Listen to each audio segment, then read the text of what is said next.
Le coronavirus vient d'être officiellement qualifié de pandémie. Alors que le monde s'active pour contenir le virus, il y a des choses simples que vous pouvez faire pour réduire votre risque d'infection et celui de votre famille. Il s'avère qu'une pratique culturelle indienne courante peut être une protection puissante contre les infections.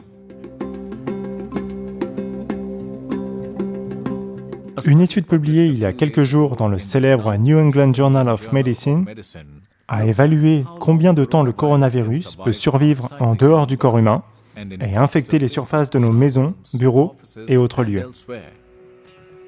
Ils ont trouvé que le virus peut survivre jusqu'à 3 jours sur de l'acier inoxydable et du plastique, et jusqu'à 1 jour sur du carton. Mais ce qui est vraiment intéressant, c'est que le virus est incapable de survivre même 4 heures sur des surfaces en cuivre.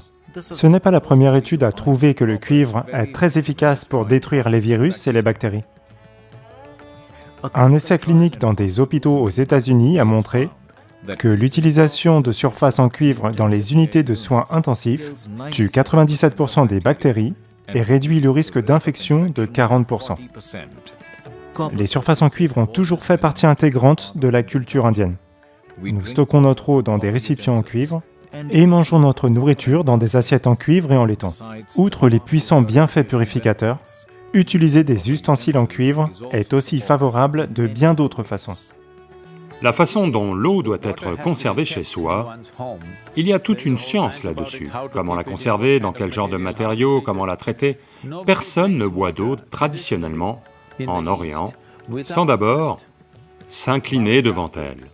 Parce que la façon dont l'eau se comporte dépend de la façon dont vous la traitez. Le volume de mémoire et d'intelligence porté par l'eau, et chaque molécule d'eau et chaque étendue d'eau est très spécifique et la façon dont elle se comporte en vous est très différente. Peut-être que tout est H2O, mais ça ne se comporte pas de la même façon. Alors comment traiter l'eau ? Il y a de très nombreux processus scientifiques, on appelle ça les pratiques de Bhuta-Shuddhi. C'est une science immense à apprendre et à saisir, mais pour le dire très simplement, pendant la nuit ou pendant environ 6 heures, vous la conservez dans un récipient en cuivre et ensuite la buvez. Vous verrez, la sensation de l'eau est très différente et divers petits maux qu'ont les gens peuvent être guéris simplement en conservant l'eau dans un espace approprié. Un espace approprié signifie aussi qu'il est aéré comme il faut et la façon dont vous la traitez par-dessus tout. Vos émotions, vos pensées vis-à-vis de l'eau, en être conscient que ceci est un ingrédient majeur de qui je suis là tout de suite. Ce n'est pas une marchandise, c'est un matériau de fabrication de la vie. Si vous la traitez avec la révérence nécessaire, par manque de vocabulaire, je dis révérence, ou amour envers l'eau, ou un sentiment de joie envers l'eau, vous verrez, l'eau va se comporter très différemment en vous.